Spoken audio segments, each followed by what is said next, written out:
kita pagi hari ini? Amin. Ya, kita akan belajar firman Tuhan. Hari ini saya sedikit mengajar kepada saudara tentang bagaimana tema kita hari ini adalah mencintai firman Tuhan. Saya akan mengajar saudara dari satu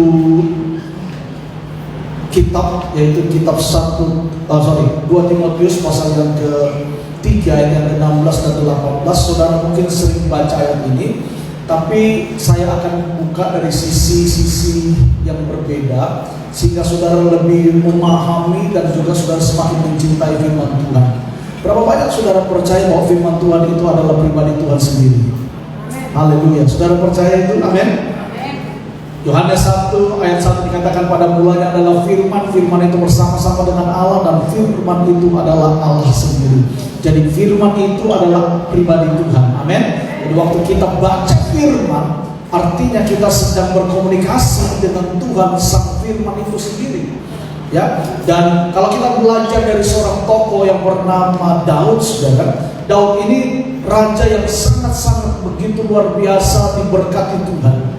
Dia raja yang pertama kali di dalam sejarah Israel yang membawa perubahan besar di dalam tatanan kepemerintahan, bahkan di dalam tatanan untuk pujian penyembahan. Di dalam ibadah, Daud ini adalah seorang yang berbeda.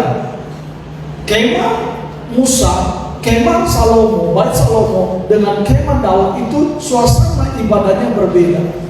Kalau kemah Musa, tatanan ibadah mereka itu secara liturgi. Mereka sudah teratur, terpola, dan tidak semua orang bisa masuk di ruang Maha Kudus. Ya, tetapi dalam kemah Daud itu berbeda. Dalam kemah Daud, saudara, orang-orang itu bebas untuk memuji Tuhan. Bahkan dikatakan Daud sendiri memuji Tuhan sambil menari-menari. Ya, dan apa yang membuat Daud begitu excited, begitu bersemangat untuk berada di dalam hadirat Tuhan? Minggu kemarin kita belajar untuk intim dengan Tuhan. Kita belajar bagaimana Daud dalam kehidupannya dia selalu merindukan hadirat Tuhan. Dikatakan seperti Musa yang merindukan air, demikianlah jiwaku. Dan juga di dalam catatan, dalam tulisan-tulisan Daud dalam Mazmur 119, saudara, ayat yang ke-97, di situ dikatakan Daud berkata, betapa ku cintai Tauratmu, aku merenungkannya sepanjang hari. Daud ini seorang raja yang tidak berkekurangan, raja yang luar biasa. Tetapi saudara, dalam keadaannya yang begitu diberkati, dalam keadaan yang berlimpah, dalam kerajaan yang mapan, dia tetap memerlukan yang namanya firman Tuhan. Dia berkata, betapa ku mencintai firman-Mu, ku cintai Taurat-Mu, aku merenungkannya sepanjang hari. Berapa banyak saudara masih tetap melakukan pembacaan Alkitab sampai hari ini yang saya bagikan di awal tahun? Masih baca? Kalau saudara nanti belum dapat ayat pembacaan Alkitab, saudara nanti bisa minta dengan Asia supaya saudara bisa melanjutkan. Ya, saudara, ini penting. Kenapa? Karena kalau kita nggak baca firman, kita nggak ada kekuatan. Karena dunia ini semakin hari semakin besar tantangannya, saudara. Kalau kita nggak hidup dalam firman, kita nggak mencintai firman Tuhan, maka hidup kita akan gampang sekali terbawa dengan suasana keadaan yang ada saat ini. Kita mungkin bisa saja terbawa dengan keadaan yang mengecewakan. Mungkin kita menjadi orang yang khawatir. Karena apa? Kita nggak ada firman. Firman itulah yang menguatkan kita. Firman itulah yang memberikan kita semangat. Firman itulah yang mendorong kita untuk kita bisa tetap percaya bahwa di dalam segala sesuatu Tuhan itu turut bekerja dalam kehidupan kita. Amin. Nah, saudara, saya akan masuk pada tema kita, mencintai firman Tuhan. Terambil dalam 2 Timotius pasal yang ketiga, ayat yang ke-16 sampai dengan ayat yang ke-17. Alkitab berkata demikian, segala tulisan yang diilhamkan Allah memang bermanfaat untuk mengajar, untuk menyatakan kesalahan, untuk memperbaiki kelakuan, dan untuk mendidik orang dalam kebenaran. Dengan demikian, tiap-tiap manusia kepunyaan Allah diperlengkapi untuk setiap perbuatan baik. Saudara, banyak orang mengira bahwa mereka dapat hidup tanpa adanya instruksi atau namanya buku manual. Dan akibatnya banyak orang hidup tanpa berbuah. Bahkan mereka mengambil keputusan-keputusan yang salah dalam kehidupan mereka. Berbisnis, mereka mengambil keputusan yang salah. Membangun rumah tangga, mereka membangun rumah tangga yang salah. Karena apa? Karena mereka tidak mentaati instruksi daripada Tuhan. Ya, mereka membangun segala sesuatu berdasarkan uji coba, berdasarkan coba-coba. Kenapa? Gak yakin, gak ada tuntunan. Dan saudaraku, Tuhan mau kita senantiasa dituntun oleh Dia. Kenapa? Karena Tuhan itu sang pencipta. Dia itu pemilik segala sesuatu. Dia telah memberikan instruksinya kepada kita. Apa instruksinya? Yaitu buku manual book itu. Alkitab itu adalah manual booknya Tuhan. Amin. Firman Allah itu adalah instruksi kita bagi kita yang Tuhan berikan. Supaya apa? Supaya kita manusia itu bisa hidup benar, berjalan sesuai dengan apa yang Tuhan mau, dan juga kita bisa menghasilkan buah-buah kehidupan seperti yang Tuhan harapkan. Saudara, saya sengaja taruh gambar itu mobil termahal, saudara. Saudara bisa tebak harganya berapa? 2 miliar. Ada yang bisa tahu? Itu mobilnya mobil apa, saudara? Hah? Itu bukan Lamborghini. Ya, itu mobil yang sangat mahal. Itu hypercar yang menjalani debut global dalam pameran tahun 2019. Saudara. Harganya mobil ini, saudara tahu, itu adalah 12,5 juta US dollar. Ya, kira-kira kalau dirupiahkan itu 180,53 miliar dengan kurs 14.000, ya, 14.842,50 sen. Ya, ini mobil belum kena pajak waktu itu. Kalau dihitung dengan pajaknya, itu harganya, saudara, bisa mencapai 277,55 miliar. Saudara beli mobil ini, kita gak bisa pakai kalau gak ada manual booknya.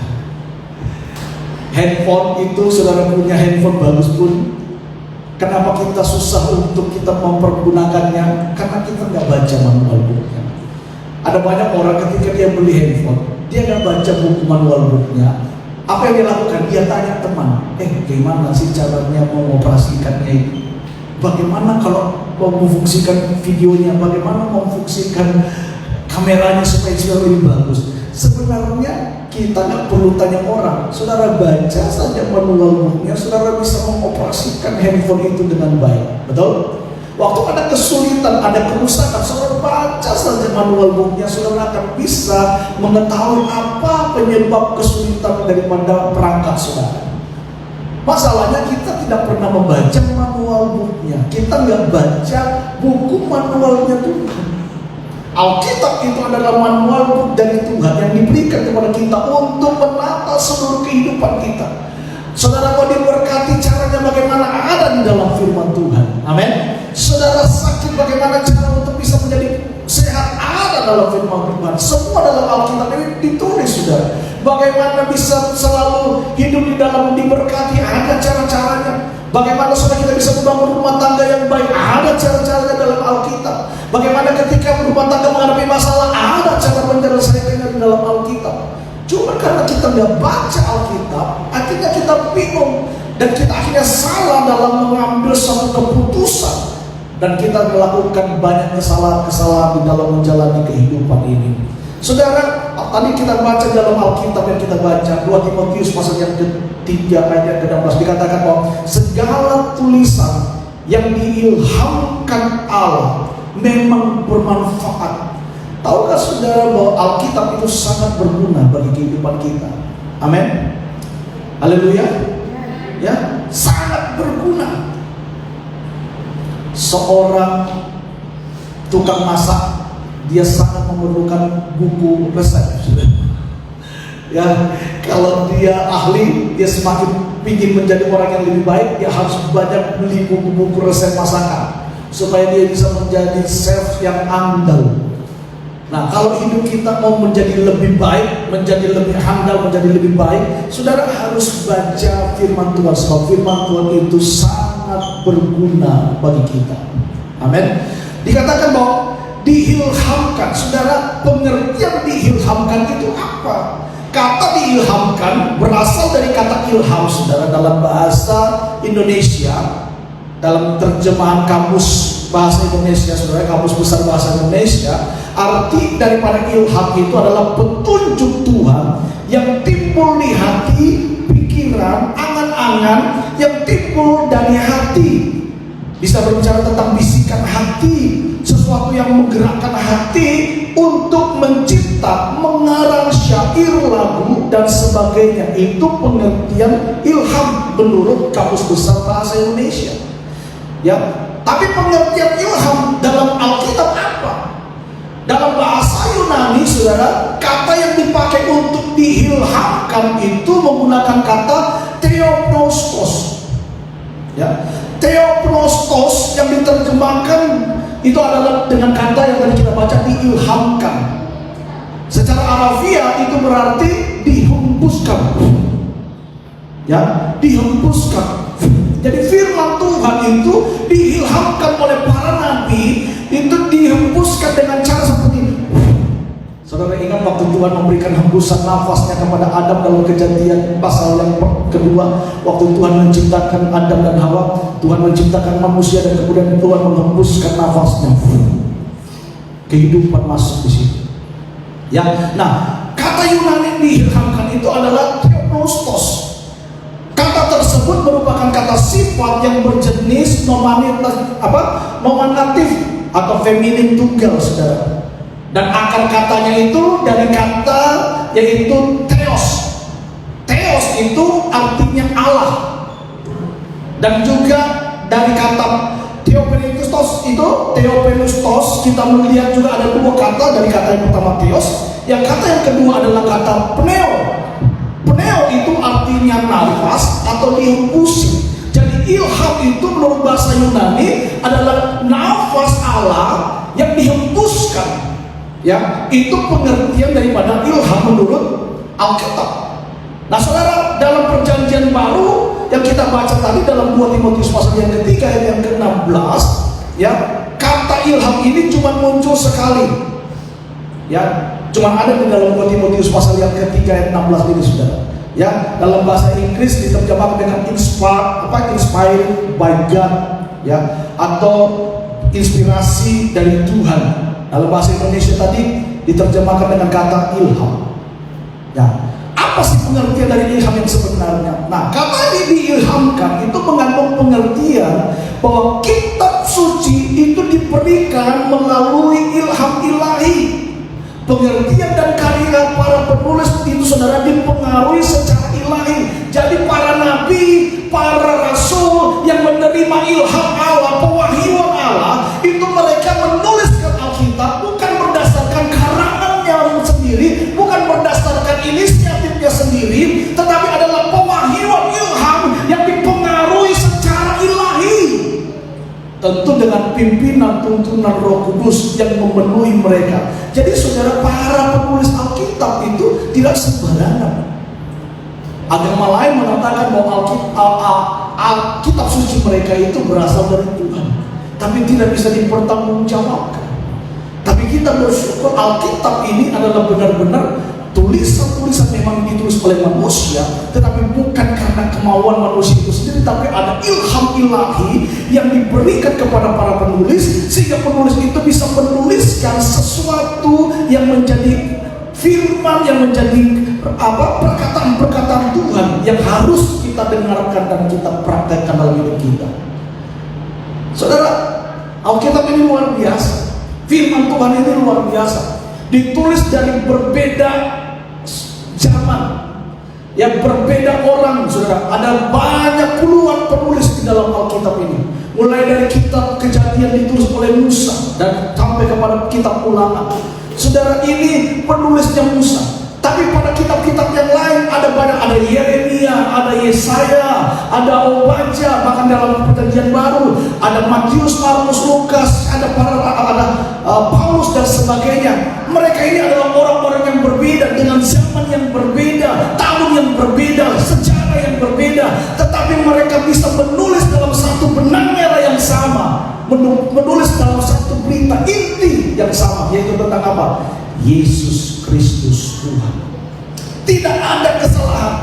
Saudara, kalau saya misalnya panggil 10 orang di sini, maju ke depan, coba masing-masing ceritakan tentang film yang saudara tonton, taruhlah film Titanic. Apa yang saudara dapatkan? Pasti akan berbeda ceritanya yang kita dengar, betul?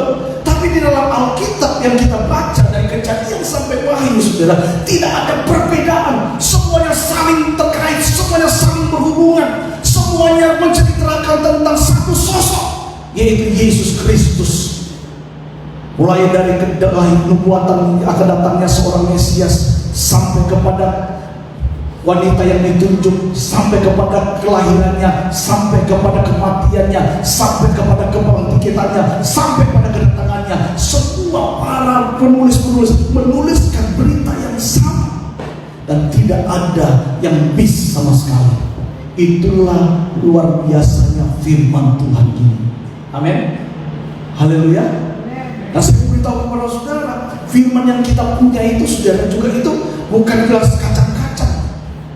Saudara tahu bagaimana seorang mempertahankan firman Tuhan secara fisik? Para rasul-rasul, mereka harus menulisnya di banyak-banyak media. Pada waktu itu belum ada kertas. Mereka menulis dengan media-media yang ada. Ada dari kulit-kulit pohon, saudara. Ada yang dari kulit binatang. Mereka menuliskan di situ. Ya. Dan kalau hari ini saudara bisa punya Alkitab, itu luar biasa. Itu dari beberapa tulisan-tulisan para penulis digabung menjadi satu, saudara, ya. Dan kemudian dijadikan satu kitab, dan terdiri dari 66 kitab. Mulai dari Perjanjian Lama 39 pasal dan 39 kitab, dan kemudian Perjanjian Baru 27 kitab. Ada 66 kitab, saudara. Dirumuskan menjadi satu. Dan kita miliki lengkap Perjanjian Lama dan Perjanjian Baru, 66 kitab. Saudara tahu Alkitab fisik yang saudara punya, kertas itu beda kualitasnya dengan buku-buku yang lain. Buku-buku yang lain, saudara lihat, kalau saudara lihat di toko buku cuma harga tipis segini, harganya itu sudah puluhan ribu. Kertasnya juga kualitasnya belum tentu yang terbaik. Kertas-kertas sekarang itu banyak kertas daur ulang. Kalau saudara lihat buku-buku di Gramedia atau di mana, kertasnya itu sekarang sudah bukan kertas seperti dulu. Itu banyak kertas-kertas yang sudah didaur ulang, ya, karena memang harga kertas dan tidak boleh lagi penebangan pohon dan sebagainya. Tapi saudara lihat Alkitab yang kita punya, itu saya senang itu Bapak masih punya Alkitab itu ya, masih pakai ya. Kita ini sekarang mencebah gampang pakai yang Alkitab, bukan Alkitab tapi Alkitab.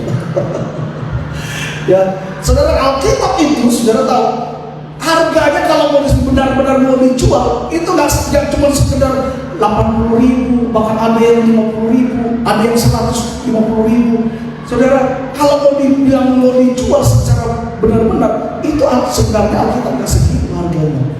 Itu disubsidi oleh Badan Misi Dunia, saudara, untuk supaya semua orang boleh punya Alkitab, supaya orang bisa baca firman Tuhan, supaya siapa saja boleh membaca dan mengenal Allah lewat firman Tuhan, lewat Alkitab yang dibaca. Kualitas kertas yang kita punya dalam Alkitab itu, saudara, itu berbeda, tipis.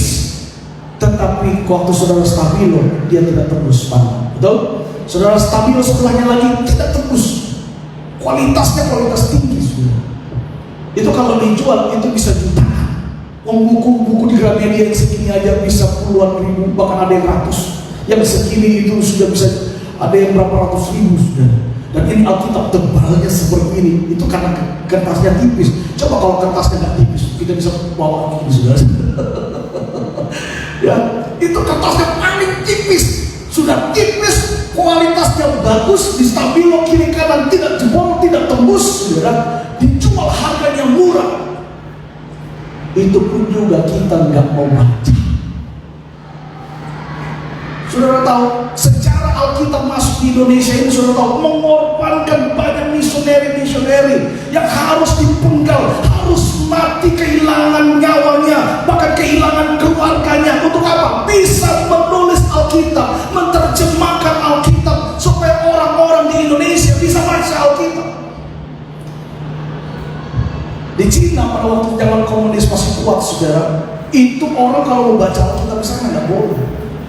Cara mereka baca Alkitab, mereka sembunyi-sembunyi. Ada namanya gereja bawah tanah di Tiongkok, saudara. Gereja bawah tanah itu mereka sembunyi-sembunyi.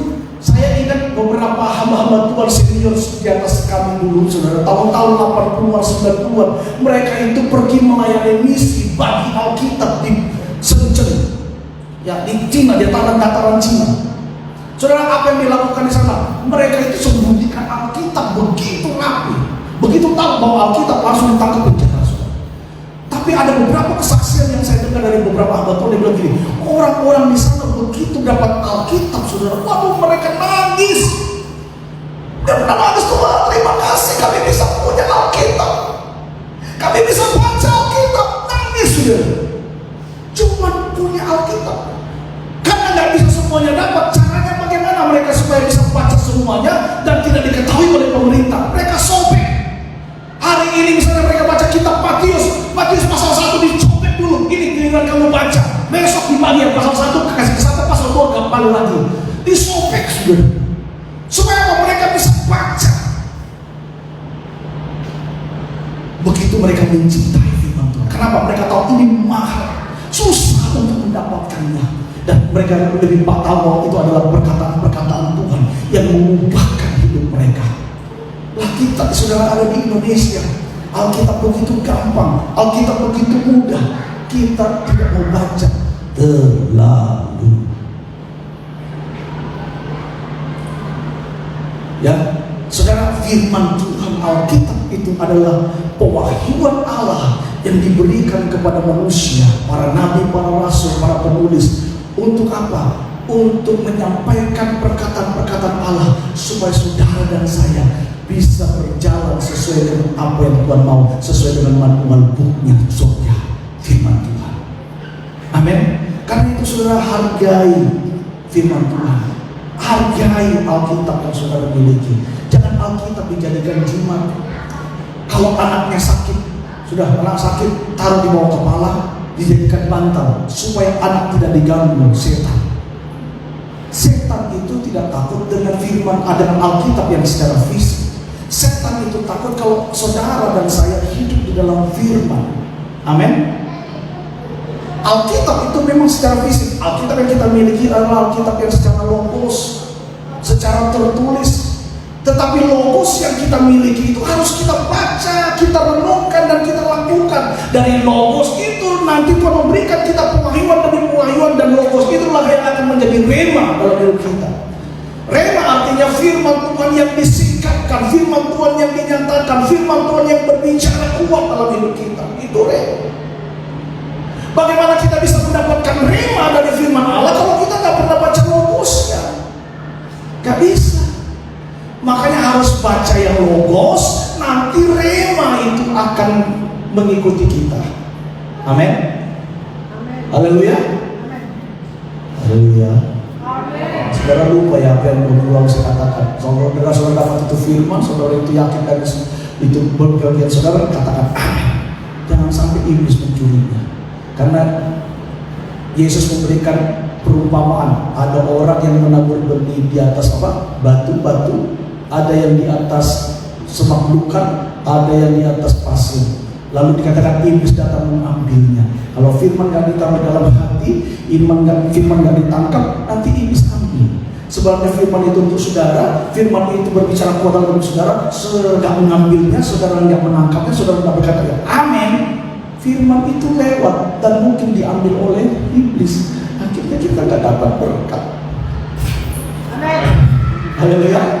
Jadi kalau mulai sekarang saudara dengar firman, firman itu berbicara dalam hidup saudara, dan itu memang kuat dalam hidup saudara, katakan amin. Orang sebelah melihat saudara tak pusing, karena itu urusan saudara dengan Tuhan. Haleluya. Harus 2021 kalau mau mengalami yang namanya the new season of blessing, saudara harus benar-benar meresponi firman Tuhan. Haleluya. Meresponi siapapun yang menyampaikan firman Tuhan di sini, kalau itu firman Tuhan yang disampaikan dan itu mengenal saudara, berbicara dengan saudara, katakan amin. Haleluya. Ya, jangan cuma datang diam jadi pendengar saudara, tapi juga harus dilakukan. Sebab firman kalau tidak dilakukan itu sama dengan bohong. Nah saudara, apa yang kita pelajari? Yang kita pelajari dari bacaan kita hari ini, apakah saudara merasakan manfaat dari Alkitab? Nah, ada 4 hal yang akan saya bagikan terkait dari pembacaan kita dalam 2 Timotius pasal yang ketiga ayat yang ke-16. Ya, manfaat dari kita membaca Alkitab itu apa saja? Yang pertama, tadi dikatakan bahwa firman Allah yang diilhamkan oleh Allah itu memang bermanfaat. Yang pertama, manfaatnya bagi kita apa? Yang pertama, manfaat firman Tuhan itu adalah mengajar dan mendidik orang dalam kebenaran. Amin. Mengajar dan mendidik orang dalam kebenaran. Saudara, di zaman seperti ini ada begitu banyak sekali pengajar-pengajar yang muncul, entah lewat media sosial, entah lewat buku-buku karangan-karangan mereka. Banyak sekali pengajar-pengajar yang bisa mengajarkan hal-hal yang mungkin bisa salah dalam hidup kita. Dan kalau kita nggak punya dasar yang benar, maka kita akan bisa gampang terbawa dalam pengajaran-pengajaran yang salah. Karena itu saudara, kita perlu memahami dengan benar, ya, entah itu pengajaran mereka tentang doktrin-doktrin Kristen, ya, cara-cara hidup kita secara etika Kristen, itu juga kita harus belajar dengan sungguh-sungguh. Jangan sampai kita terkecoh saudara, ya, karena orang kita nggak ngerti siapa orang itu, latar belakangnya bagaimana. Kalau saudara sekarang kan mau baca Alkitab, mau dengar khotbah kan sekarang luas. Saudara tinggal buka YouTube, mau dengan pendeta apa saja bisa. Bahkan yang kita tidak kenal dari planet mana tiba-tiba muncul di YouTube, kita bisa dengar. Tapi masalahnya begini, apakah saudara tahu dasar pengajaran mereka, doktrin pengajaran mereka? Mungkin mereka pakai firman Tuhan, pakai Alkitab, tapi bisa saja pengajaran mereka bisa salah dan menyesatkan. Ya, nah kita akan belajar kata dasar dari mengajar itu adalah kata ajar. Mengajar, kata dasarnya adalah ajar. Dalam Kamus Besar Bahasa Indonesia, saudara, dijelaskan yang dimaksud dengan kata ajar itu adalah petunjuk yang diberikan kepada orang supaya diketahui, diturut. Ya. Sedangkan yang dimaksud dengan kata mengajar ialah memberi pelajaran dan melatih. Jadi kalau firman Tuhan itu dikatakan dia bermanfaat untuk mengajar kita, berarti firman Tuhan itu memberi kita pelajaran, dan firman Tuhan itu juga melatih kita. Kapan firman Tuhan itu melatih kita? Pada waktu kita melakukan firman itu. Contoh, waktu Tuhan bilang begini dalam firman, kita baca, kasihlah musuh-musuhmu. Nah, bagian kita adalah melakukannya. Kita melatih diri kita untuk kita bisa mengasihi musuh kita, mengampuni orang yang menyakiti kita, mengampuni orang yang melukakan kita. Itu latihan bagi kita, ya, latihan bagi kita untuk kita bisa melakukan apa yang Tuhan mau. Nah, dalam bahasa Yunani, saudara, kata yang dipakai itu adalah kata didaskalia. Kata didaskalia ini adalah kata benda yang bersifat akusatif, ya, tentu feminim dan tunggal, saudara, ya. Nah, kata ini berasal dari kata didasko, ya. Ada huruf delta di situ, ada iota, kemudian ada delta lagi, kemudian ada sigma, ada kappa dan omega. Itu dibaca didako, ya. Artinya apa? Mengajar atau peringatan. Jadi dalam bahasa Yunani mengajar itu artinya dia mengajar tetapi juga memperingati. Ada sesuatu yang salah diberitahu. Itu kata mengajar. Anak, tolong ya, nanti sapu halaman. Waktu dia salah nyapu, namanya mengajar. Kamu salah, caranya itu begini. Bukan dimarah-marahin. Itu kalau dimarah-marahin bukan ngajar. Haleluya. Makanya banyak anak-anak yang mau kerja di rumah, kenapa? Kalau salah dimarahin. Harusnya kalau dia salah jangan dimarahin, dikasih tahu kesalahannya dan dikasih tahu cara melakukannya yang benar. Itu namanya mengajar. Amin. Nah, firman Tuhan ini dia memberitahu, nanti kan ada poin di bawahnya. Dia memberitahu kesalahan-kesalahan kita dan kemudian dia mengarahkan kita, mengajar kita. Ini loh caranya untuk jalan yang benar. Kamu udah melenceng, kamu udah salah. Ini loh caranya yang benar. Amin. Karena kata dinosko, kata didaskalia ini saudara muncul itu ada 21 kali dalam perjanjian baru, yaitu ada kata ajaran 10 kali, ajaran-ajaran itu 1 kali, ajaranku 1 kali, ajaran 1 kali, mengajar itu 4 kali, menurut ajaran 1 kali, pelajaran 1 kali, pengajaran 1 kali, pengajaranmu itu 1 kali. Jadi total dalam Alkitab yang menggunakan kata didasko dalam perjanjian baru itu ada 21 kali kitab, 21 kali diucapkan. Ya, nah di dalam 2 Timotius pasal 3 ayat 16 ini saudara, yang dimaksud dengan ialah mengajar tentang keselamatan yang dari Kristus. Jadi yang dimaksud dalam pembacaan kita tadi, mengajar itu bukan mengajar A, B, C, D, E, F, G atau B, A, B, I, B, bukan. Tapi mengajar yang dimaksud di situ adalah tentang bagaimana keselamatan yang ada di dalam Yesus Kristus, mengajarkan tentang jalan keselamatan, mengajarkan tentang hal-hal bagaimana kita meraih keselamatan di dalam Yesus Kristus. Itu yang dimaksud. Mengajar tentang doktrin yang benar tentang keselamatan di dalam Yesus Kristus. Karena saudara, ada banyak pengajaran-pengajaran di dalam dunia ini yang salah tentang keselamatan. Ada orang bilang begini, kalau mau selamat maka kita harus buat ini, kita harus bikin ini, kita harus bikin ini. Apakah begitu menurut Alkitab? Kalau Alkitab mengatakan tidak demikian.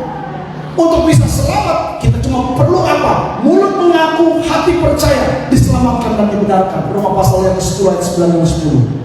Amin. Dan untuk menerima keselamatan itu tidak harus kerja keras. Alkitab berkata dalam kitab Efesus bahwa kita menerima keselamatan itu dengan kasih karunia, bukan karena usaha kita, bukan karena perbuatan baik kita. Nah, kata mengajar itu yang dimaksudkan itu seperti ini. Mengajar tentang keselamatan di dalam Yesus Kristus. Saudara lihat, benar enggak Alkitab mengatakan demikian? Ada seorang hamba Tuhan yang terkenal, saya tidak usah kasih tahu, kalau saya sebut namanya saudara pasti tahu. Tapi hamba Tuhan yang akhirnya jatuh, menikah lagi, istrinya yang pertama ditinggalkan menikah dengan artis, dan kemudian sekarang tinggal di Pulau Dewata. Ya, dia mengajarkan dalam khotbah-khotbahnya bahwa kita boleh berbuat dosa. Karena dia mengutip ayat bahwa semakin kita berbuat dosa, semakin bertambah kasih karunia Allah. Semakin kita berdosa, semakin kasih karunia itu bertambah dalam hidup kita. Jadi dia bilang begini, gak apa-apa kalau kalian berdosa, sebab Yesus datang untuk mencari orang yang berdosa, bukan untuk orang yang benar. Lah ini kan sudah salah doktrinnya. Memang Yesus datang untuk mencari orang yang berdosa, bukan untuk orang yang benar. Tapi konteksnya bukan seperti itu. Bukan berarti kita bebas berbuat dosa supaya Tuhan datang mencari kita, supaya kita diselamatkan dan kasih karunia Tuhan bertambah dalam hidup kita. Bukan itu konteksnya. Roma pasal yang ke-5 dan ke-6 itu sangat jelas. Paulus bilang begini, sekali-kali tidak demikian. Adakah kita mau menyia-nyiakan kasih karunia Tuhan? Tidak. Haleluya. Nah, pengajaran ini yang harusnya kita sampaikan kepada orang-orang di luar sana, bahwa keselamatan itu adalah kasih karunia Tuhan yang kita terima dengan cuma-cuma. Cukup dengan apa? Percaya dengan mulut, percaya dengan hati, dibenarkan dan diselamatkan. Tidak ada plus-plus. Keselamatan itu tidak ada plus. Cukup terima Yesus, tidak cukup. Apakah baptisan itu apakah baptisan itu adalah cara untuk kita bisa diselamatkan? Tidak. Baptisan itu bukan untuk kita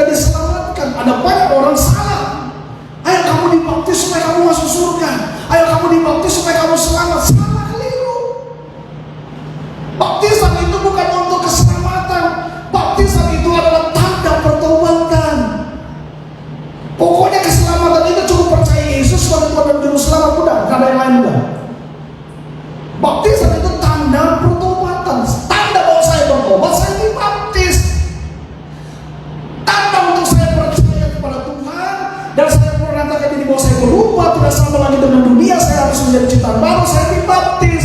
Karena definisi daripada baptisan itu adalah mati bersama Kristus, dikuburkan bersama Kristus, dan bangkit bersama Kristus. Itulah baptisan. Makanya kalau ada orang Kristen dia bilang dia sudah dibaptis, tapi masih hidup di dalam dosa, belum mati bersama Kristus, ya masih hidupnya lama-lama, jalan bolak-balik jatuh bangun, kayak nyanyi lagu dangdut, jatuh bangun aku membelamu, namun dirimu, ya kita jatuh bangun, ya nggak apa-apa Pak, kami kan manusia, ya saya juga manusia, gitu saudara ya, nyanyinya kayak gitu.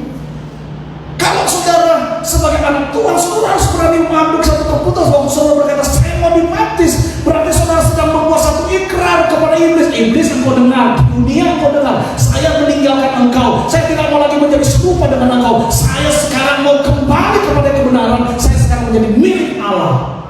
Itu dibaptis, mati secara daging, hidup di dalam roh.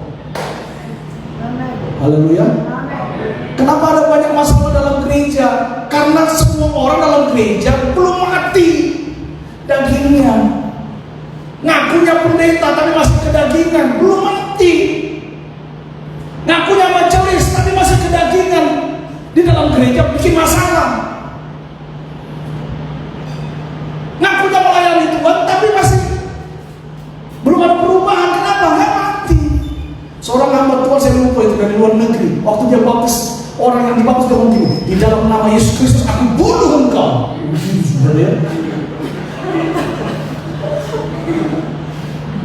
Dan memang gitu, kita waktu kita dibaptis itu kita mati secara daging.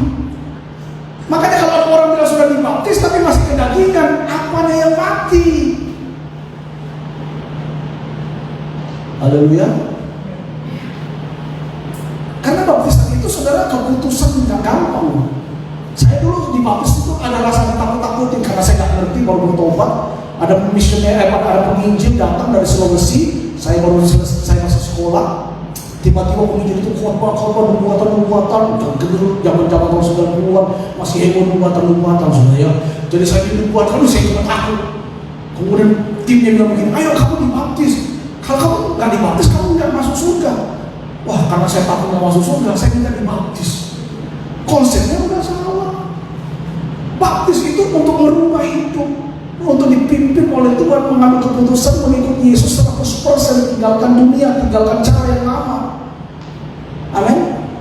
Sebab itu Yohanes berkata seperti seru di padang gurun, ya, bertobatlah, hendaklah engkau memberi dirimu untuk dibaptis. Jadi baptisan itu tanda pertobatan. Percaya Yesus itu keselamatan. Tetapi kalau kita percaya Yesus kan tidak cukup sampai di situ. Ada proses menjalani kehidupan ini kan. Nah makanya kita perlu dibaptis. Itu adalah bagian daripada proses menjalani kehidupan rohani kita. Haleluya.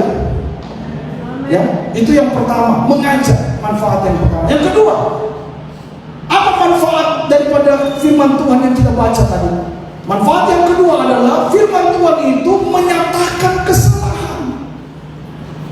Firman Tuhan itu menyatakan kesalahan. Saudara, firman Tuhan bukanlah firman yang mati. Amin. Tetapi firman Tuhan yang saudara baca, firman Tuhan saudara miliki, itu adalah firman Tuhan yang hidup, yang sanggup mengubah kita, sanggup memberkati kita, sanggup memulihkan kita, sanggup menyembuhkan kita. Amin. Haleluya. Bukan jimat, saudara. Alkitab bukan jimat. Saya pernah di Ambon layani orang kelepasan, saudara.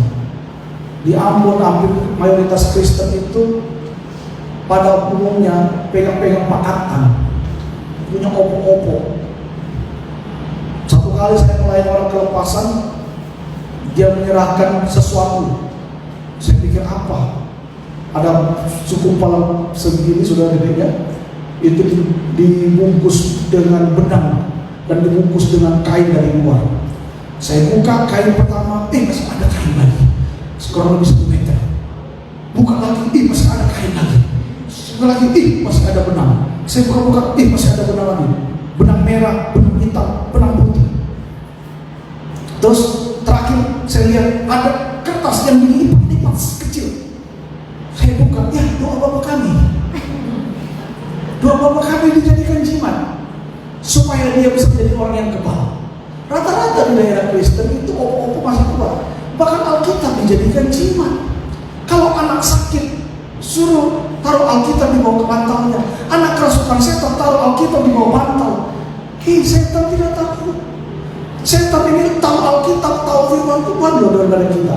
Betul? Ya. Tapi saudara kita sekarang melakukan itu. Firman Tuhan itu memang firman Tuhan hidup, tapi dia akan hidup dalam hidup kita waktu kita melakukannya. Kalau firman kita nggak lakukan, dia akan menghidupi hidup kita. Haleluya. Firman yang kita baca itu harus kita lakukan sehingga itu hidup dalam hidup kita dan dia membawa perubahan dalam hidup kita, dia bekerja dalam hidup kita. Ya. Dengan penerangan Roh Kudus, saudara, ayat-ayat di dalam Alkitab itu ditulis begitu rupa, ya, dengan tujuan-tujuan yang Tuhan mau dalam hidup kita, dan firman-firman itu bisa menjadi rema dalam hidup kita, berbicara dalam hidup kita. Ya, itulah sebabnya tidak jarang banyak orang Kristen yang ketika dia membaca firman, firman itu bisa berbicara menjadi rema dalam hidupnya, yang dia rasakan dalam hidupnya, dan itu bisa membuahkan satu perbuatan-perbuatan yang mulia di hadapan Tuhan. Nah, pengertian dari menyatakan kesalahan itu apa, saudara? Yang dimaksud dalam 2 Timotius tadi.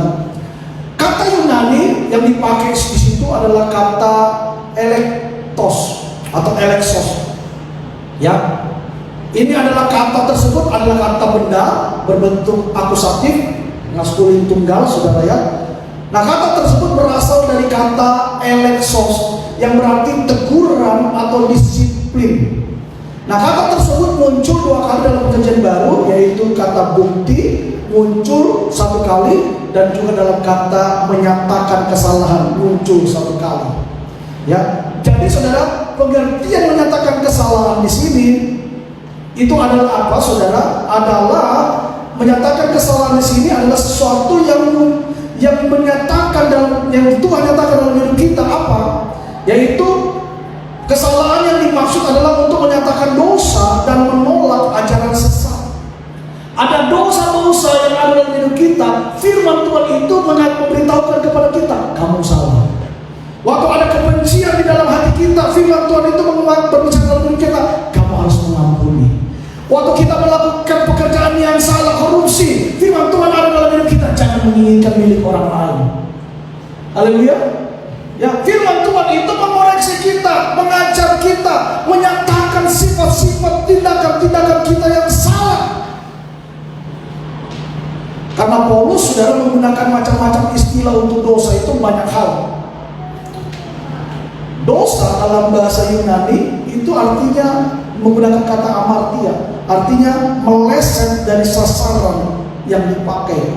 Ya, meleset dari sasaran, tidak tepat pada sasaran, itu hamartia, dosa.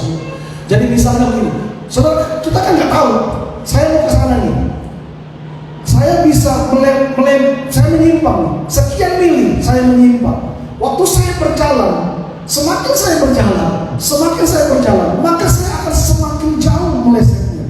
Itulah dosa. Dosa waktu kita lakukan kecil, kita pikir mungkin nggak apa-apa, tapi waktu dosa itu kita biarkan berada dalam hidup kita, dan kita kerjakan terus-terus, lama-lama kita keluar daripada tujuan Tuhan. Tanpa kita sadari, kita semakin jauh. Mungkin pertama sepele, mungkin pertama kita pikir biasa saja. Memang saudara sepele sepertinya, sekian mili, tapi ketika saudara berjalan yang tadinya harusnya ke sana, akhirnya berubah. Tambah saudara menikmati dosa, tambah saudara berjalan dalam dosa, tambah saudara jauh dari hadirat Tuhan. Karena itu saudara, firman Tuhan ini penting dalam hidup kita. Karena dengan firman Tuhan yang kita baca, firman Tuhan yang kita renungkan, dia selalu menyatakan hal-hal yang benar di dalam hidup kita. Haleluya.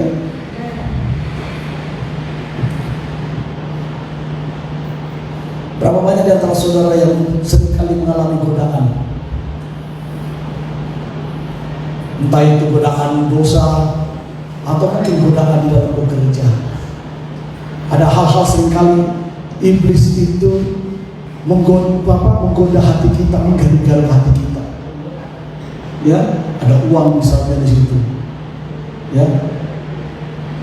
ada uang. Saudara jalan di bandara, saya pernah beberapa kali. Saya satu kali pulang Kalimantan, di bandara Balikpapan waktu saya kembali ke Surabaya, ada orang mau boarding tiket. Saudara tahu, uangnya jatuh waktu dia ambil tiket dari tas ranselnya, uangnya jatuh, dia nggak sadar. Itu uang nggak sedikit, satu kepok 50 ribuan, persis di depan saya. Dan saat itu cuma beberapa orang, dan orang-orang yang ada di sekitar itu tidak fokus di situ. Dalam hati, ini lumayan, satu kepok itu lumayan, sudah 5 juta ya, satu kepok ya. Wah, kalau saya ambil, mata tidak ada yang lihat, karena orang lagi sibuk masing-masing check in. Saya sudah perhatikan kiri kanan, nggak ada yang konsentrasi melihat. Di sini dorongan ambil sudah, toh dia sudah boarding. Kalau kamu ambil, dia udah pergi, dia juga nggak akan tahu. Paling-paling ada begitu sampai di tujuan, dia cek dulu, duit gua hilang. Betul? Kan dia nggak mungkin menyalahkan saya. Saudara di sini bergumul, ambil tidak, ambil tidak, ambil tidak. 5 juta lumayan, saudara, buat tambah-tambah untuk beli oleh-oleh. Tapi saudara tahu, waktu saya bergumul di sini, saya putuskan tidak. Saya ambil benar. Lalu saya bilang, saya kejar orang itu, Pak, uangnya jatuh. Langsung dia bilang, terima kasih. Dia lanjut jalan, saudara. Dan waktu saya kasih kembali itu, hati saya tenang. Tadi sebelumnya,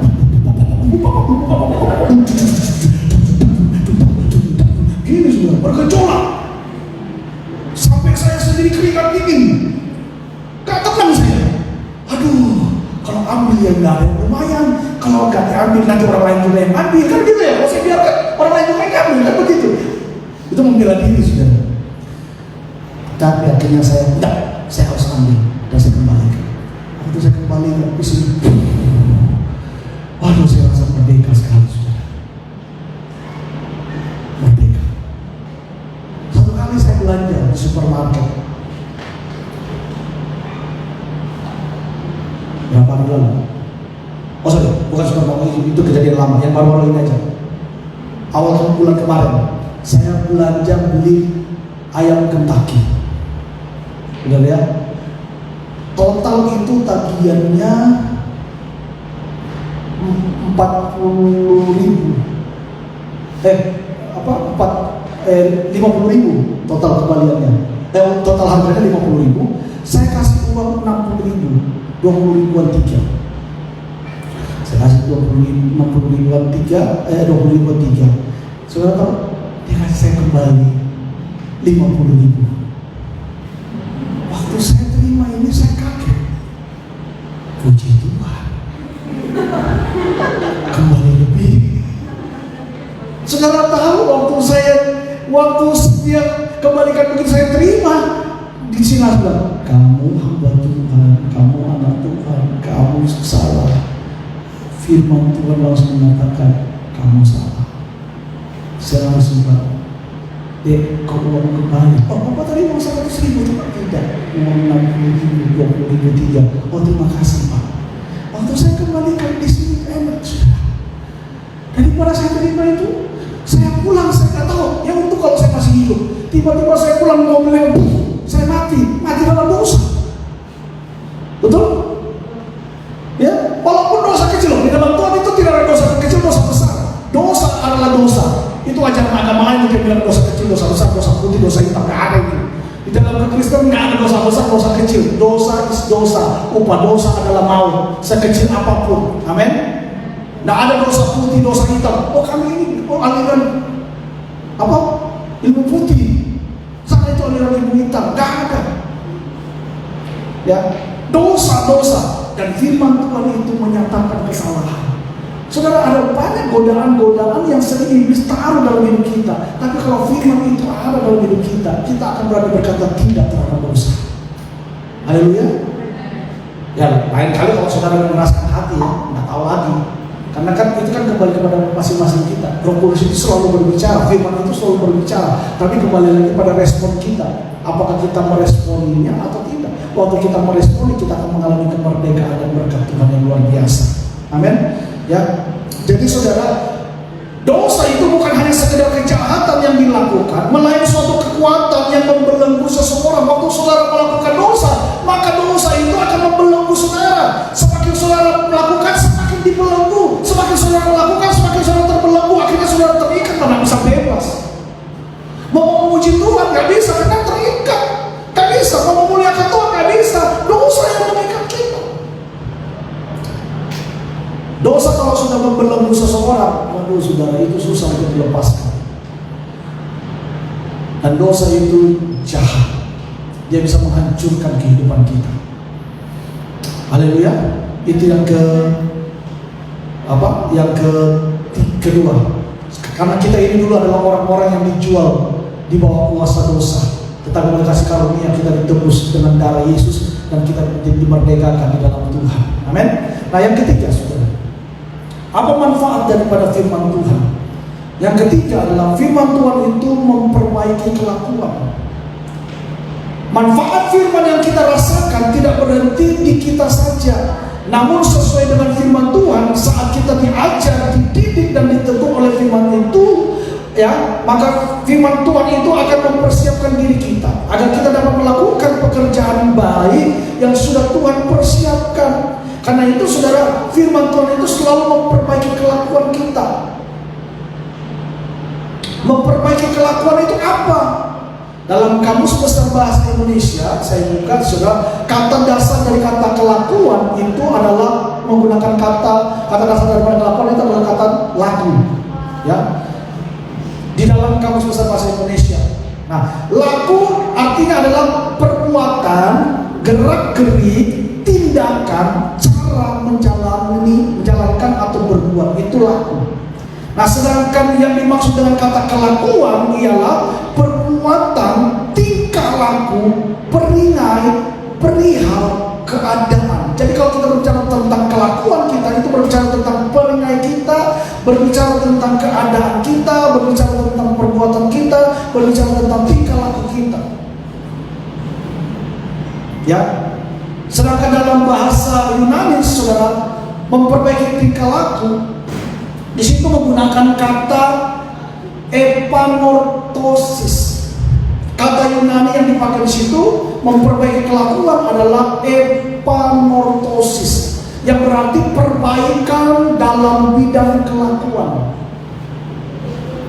Nah, kata ini adalah kata benda berbentuk akusatif, feminin, tunggal.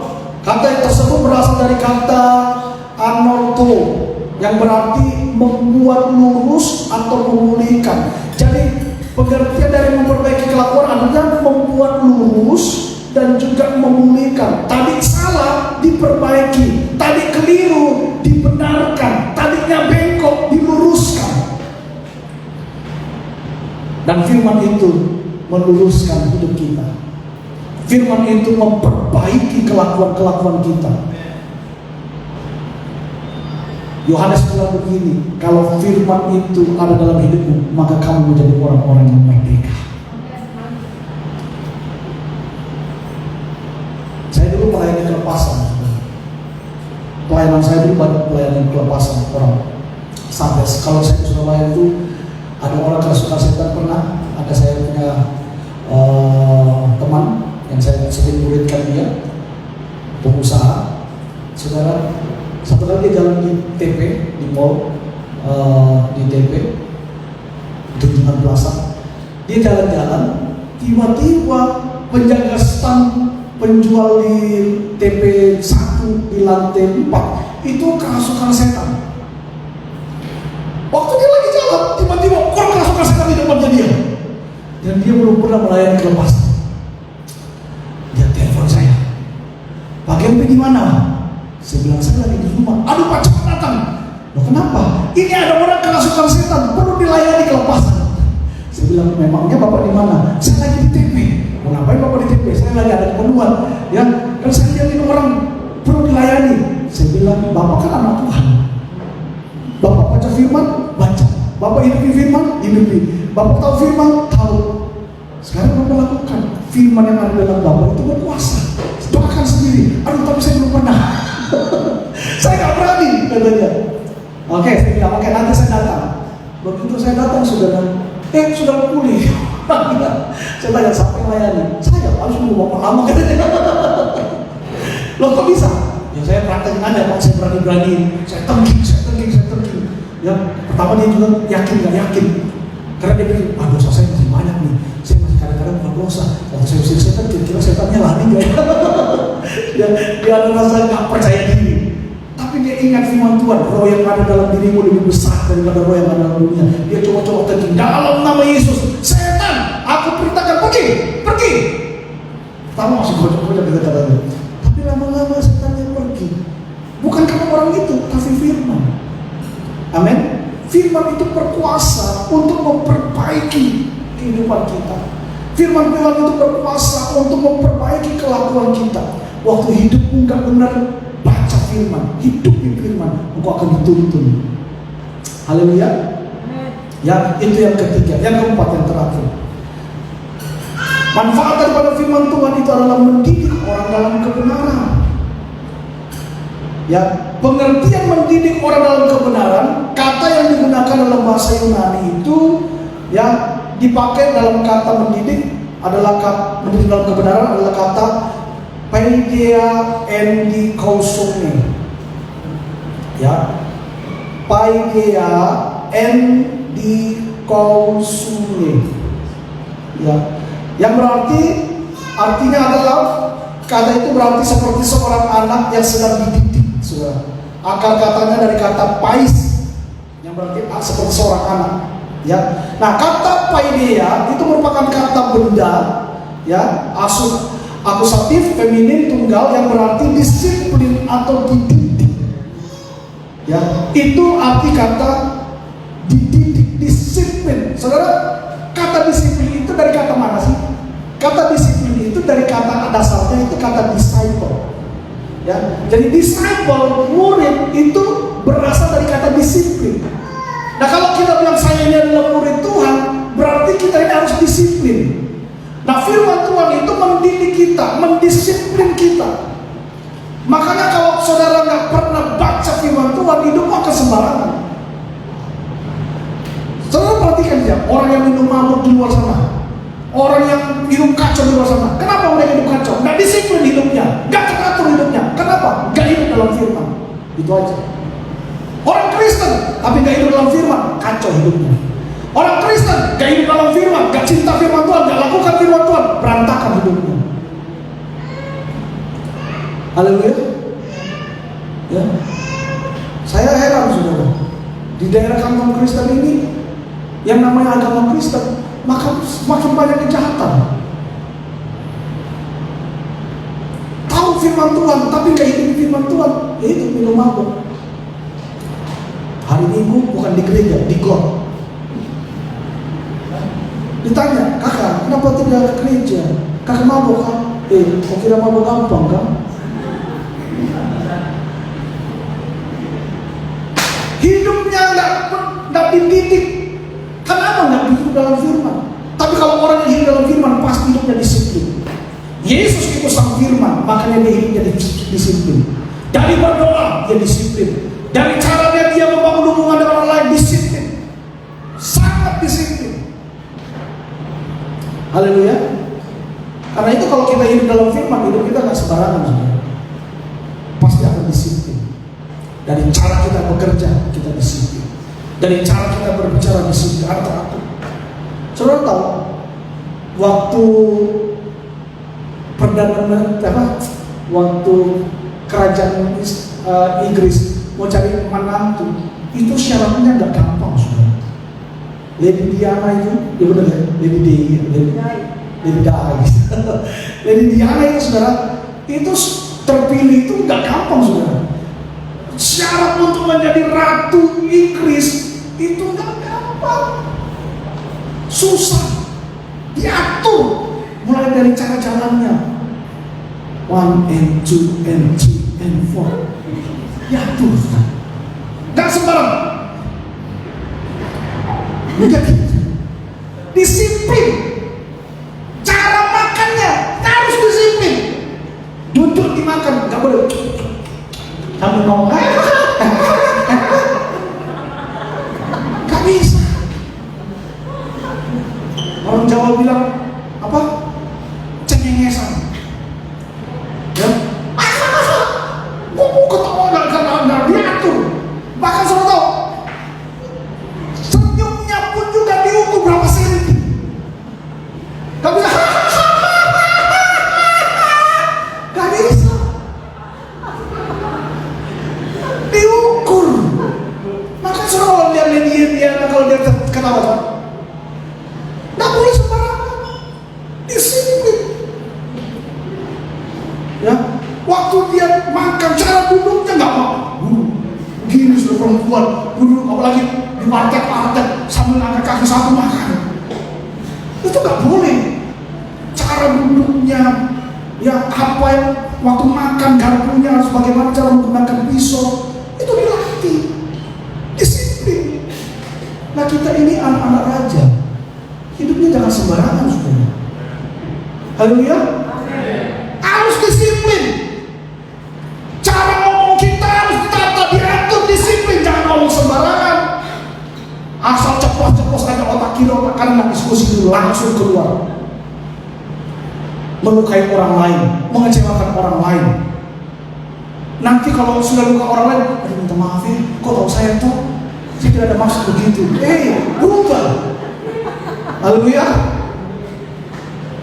Berubah. Mulutmu adalah harimau. Kalau kita nggak bisa jaga mulut kita, kita akan merusak seluruh hidup kita. Amin. Cara berpikir kita harus disiplin.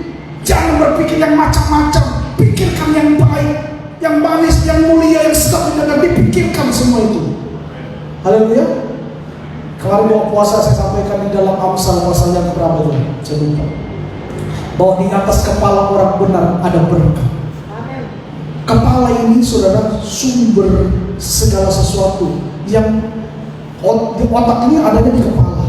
Yang memerintah seluruh tubuh ini kepala. Nah kalau kepalamu nggak benar, nggak akan diberkati Tuhan. Haleluya. Punya niat jahat sama orang, kapan dia saya akan balas. Oh tunggu tanggal mainnya. Serahkan pembalasan kepada Tuhan. Kalau Tuhan yang balas jauh lebih dahsyat daripada kita. Haleluya. Amin.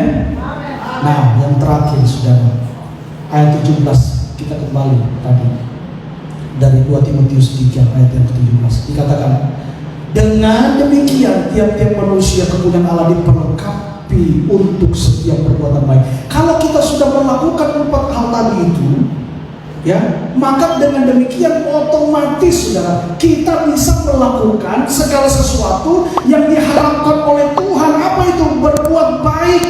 Dengan demikian tiap-tiap manusia kepunyaan Allah diperlengkapi untuk setiap perbuatan baik. Perbuatan baik di sini bukan perbuatan baik menurut agenda kita, tapi perbuatan baik di sini adalah perbuatan baik yang sudah disiapkan Tuhan, yang sudah dirancangkan Tuhan dalam hidup kita untuk kita kerjakan.